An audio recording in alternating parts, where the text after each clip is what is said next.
মদিনার হুদুদের ভিতরে মুসলিম ছাড়া কাউকে রাখা যাবে না, এটা হলো শরীয়তের বিধান। মদিনার হুদুদও সংরক্ষিত।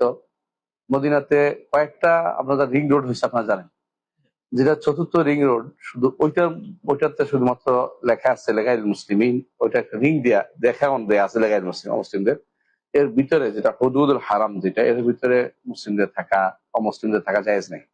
এখন অনেক সময়ে আনের সরকারি প্রয়োজনে, রাষ্ট্রীয় যদি প্রয়োজন হয় তখন তারা আনতে পারে, কিন্তু যদি কেউ গোপন করে থাকে আপনাদের দায়িত্ব হবে তাকে জানিয়ে দেয়া সরকারকে যে এখানে অমুসলিম আছে।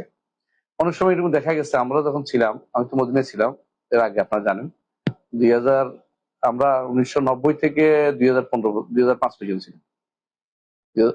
মদিনা ইউনিভার্সিটিতে পিএইচডি করেছি আমি, অনার্স মাস্টার্স এমফিল পিএইচডি সবটাই করেছি।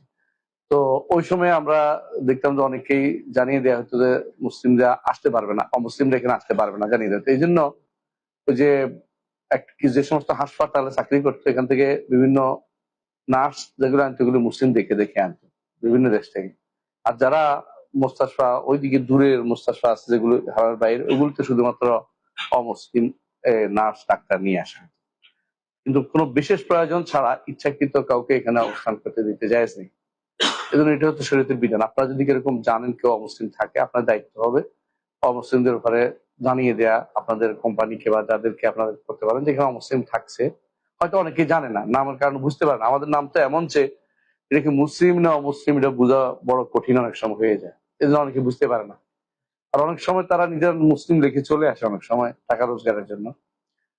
এমনকি আমি একজনকে পেয়েছি, জিজ্ঞেস কোথায় ছিলে, বলছে আমি মদিনায় ছিলাম। তো কেমনি ছিলে, বলছে আমার থেকেও চিনতে পারে না। মানে বোঝা গেল যে সে গোপন করে ছিল, কিন্তু শরীয়তের বিধান হচ্ছে এটা হারাম, কোনোভাবেই থাকা যাবে না। জি।